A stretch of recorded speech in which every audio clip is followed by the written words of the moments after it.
Check twice for bikes before you merge a lane, except for the Uber Eats driver. He partially deserved that little clip. Welcome to Simplified Sparky Marketing.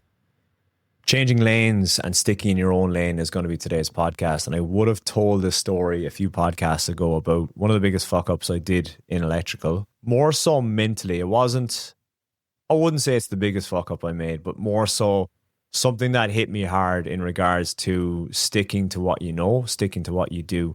And when I told this story, it was of blind automations. The client engaged me to do some electrical work in their house, and there was a load of bits and pieces to do. And one of the tasks that they wanted to do was installing or fixing, should I say, their smart blinds. So at the time, they had clipsal visors throughout their home. So they had bell push buttons in the bedrooms for their dimmers, switches, all that kind of stuff was rigged up with smart clipsal visor. And I got there, and I don't know much about clipsal visor. Again, this is staying in your lane. I'm more of a pixie kind of person because it's simple and it's easy to rig up. So what I suggested was, let's not mess with that. Let's just put in an independent pixie system on these blinds. As you walked to the back room, it was like a kitchen living. It was kind of a small little house, and it walked out onto a deck, and then you had a little bit of a lawn outside. So there was like these 4 French style doors with there was 2 blinds over the 4 doors, so they were split in 2. And then there was 2 windows to the left-hand side, and there was a blind on each one of those windows. So sorry, there was actually 3 blinds, 3 windows along there, and 3 blinds on that. So the way the blinds that were rigged up was there was a switch on the windows to the left, and there was a switch on the blinds in front of the doors. So I got the smart controllers, the Pixie smart controllers, which I thought would be the bee's knees. So I suggested that to the client, ran them through of how great these Pixie smart controllers were, rigged it all up, went to test it, and for whatever reason, the blinds started going funky and all different angles, so like all different heights. So when that happened, I was like, oh fuck, I'll just have to individually unplug them, rejig them around, and get them to the correct height again. So individually had to go around, unclip them, leave one plugged in, then adjust it, unplug that one, go back to the other one, adjust it, so on and so forth. So I did that, and then I repowered up again, and the same thing happened again. And then I started to panic of like, fuck, I don't know much about these blinds. What do I do here? What's going on? So I ended up messing around with that for probably at least an hour and a half to 2 hours of just trying to get them sorted normally. So then I ended up making an executive decision to ditch the smart controller and trying to fix these again. And in the middle of that, because the blinds were going up and down so much, I didn't know this, but the blinds stopped working. Like 2 of the blinds stopped working because I was going up and down with them so much. There was a panic for about a minute, and then I kind of came to my senses. I was like, maybe there's like a heat element overload where this has stopped it working. It'll kick in shortly again. And thankfully it was. I don't know where my brain went or how I figured that out, but I was like, hopefully it will kick back in again. So I left it for like 15 minutes, and sure enough, it kicked in again. So I panicked, and then I rang great friend of the podcast, Mr. Robot, for his advice on smart stuff because he's my go-to guy for smart homes. I called him, and he gave me some excellent advice. Basically, up top on the blinds, there's this tiny little hole for an Allen key. You can put it in there, wind it up, wind it down, and it will essentially do the setting for you. And I reset them all with that key, and I ended up removing the smart controller, talking the client out of it, and just leaving the blinds the way they were. Now, I spent about probably 3 to 4 hours all up on this, and it literally broke me. I was a broken man walking away from that job. I sat into the van feeling useless, feeling miserable at the end of the day, feeling like a fucking idiot. A few months later, I didn't think I would ever hear from that client again. They called up because they had an issue with their hot water. It wasn't working. And what it was a gas hot water system. They didn't even realize the power points weren't working. It was tapped off a power point, but where the house is, there was damp wall next to it. And it had caused one of the power points to basically just rust and cause earth leakage, causing the RCD to trip. So I found that pretty rapidly, got them up and sorted again. So we hit reset essentially with our relationship and just where it was. And I think as well, we get in our heads a lot of what does the client think of me? Do they think I'm a fucking idiot? Do they think I'm the best in the world? But that was just one of those days where I wish I stuck in my lane. I was dabbling with something I didn't know much about. I thought it was going to be a piece of piss, and it backfired on me. And that is what I'm going to get into, is sticking in your own lane. before you merge, because what I see a lot of, and a prime example of this is here in Sydney and New South Wales, to become an ASP provider, like a level 2, you have got to sit a level 2 accreditation. So what you need to do is, I don't know how long it is. I'm just going to say it's something like a 4 or 5 day course where you go to the likes of Nika or something, will have a week where you go in, you learn the ropes of level 2, you go through some exams, you jump up a practice pole, you do some connections, and you will then get your level 2 accreditation. Now you've got to go off, buy all the equipment, get it tested, and so on and so forth. So let's say, for instance, the training, just off the top of my head, let's just say it's $5,000. It's probably a lot more than that. And you've got the 4 or 5 days of training. Now, if you're self-employed, this is going to hit you hard in the pocket. If you're an employee and you're getting this training, you're laughing. But it's probably going to cost you, let's say hypothetically, you classify your days earning as 1,500 to 2,000. Let's just call it 2,000. So over the 5 days that you're training, not only did you pay the 5,000 for the level 2 accreditation, you have now missed out on 10,000 worth of earnings because you've done the level 2 training. So that should be taken into consideration of the total cost. Now you go off, you buy the equipment. I don't have a clue what the equipment costs. Let's just say it's another 10,000. So let's just say hypothetically we're up for 25,000 of an investment into level 2. But you're like, I don't care about the investment because I'm going to make that money back.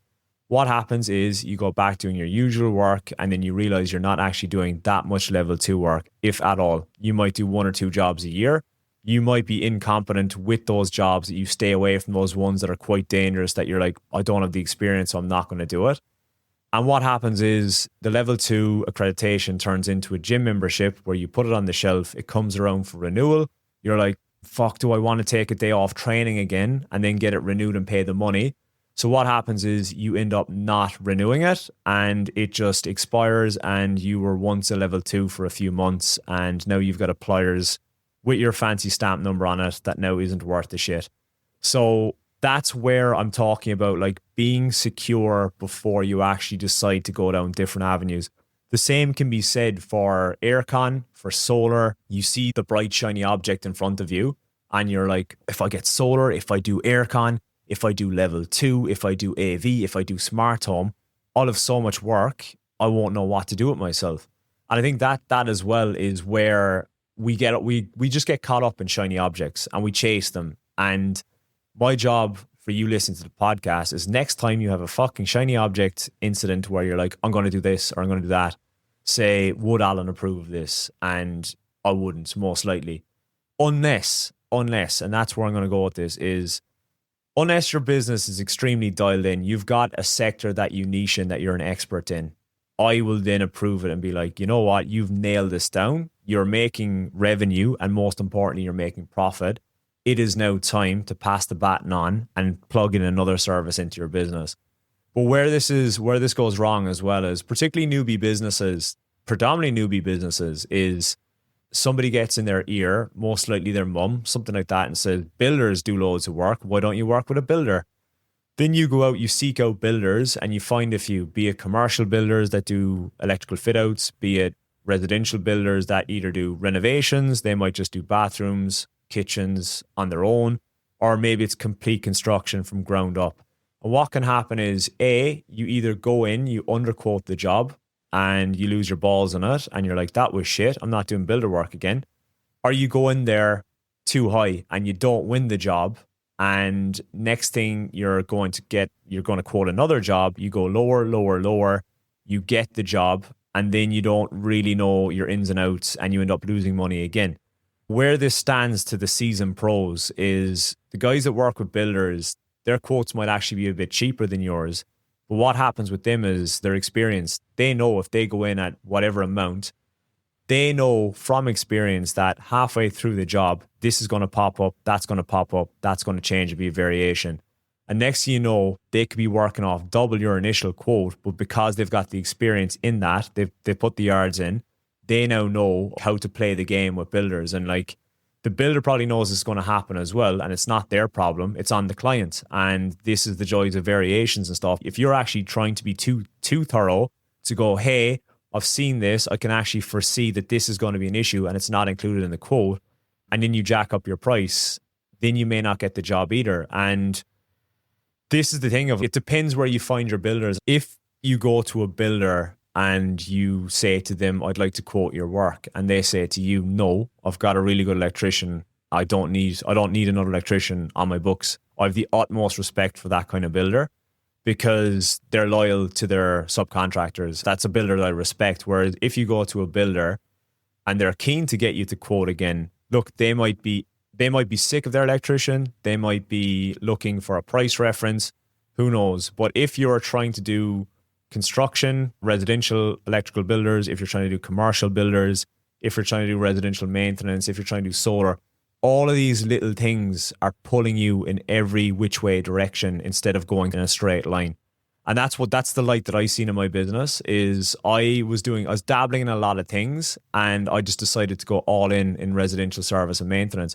And mainly because I wasn't doing it correctly. I was fucking not doing it correctly. What am I talking about? The first few years of business, I was doing these jobs and I was like, I'm not making that much money. And it wasn't until I educated myself, I got training, and I was realized like how lucrative it can be when you play the game correctly. And you implement systems, you follow process, and you nail these things down. And I think one of the other things as well, are the ultimate shiny object, is wanting to start a totally separate trade division. I think this is absolutely ludicrous unless you, again, have your business nailed down. You have your electrical business nailed down. You have got, let's just say, 5 to 10 staff, and you're making profit. You're getting jobs in. Everything's running streamlined.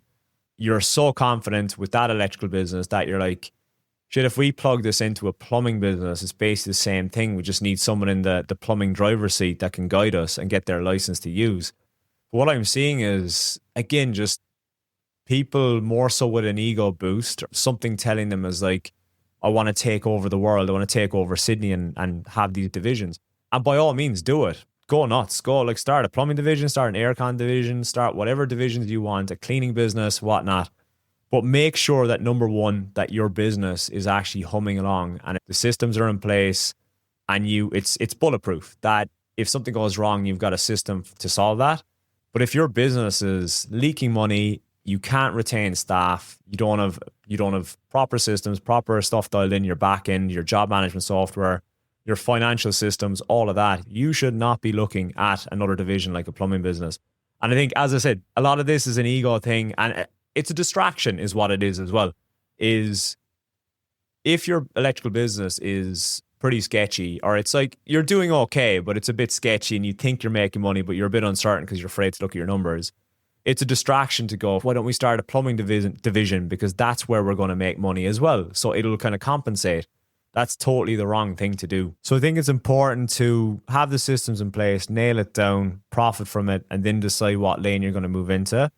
Because there's no point in pretending that your engine's humming along when you're actually leaking oil. And that's not a good thing, because the engine's going to blow up when it runs out of oil.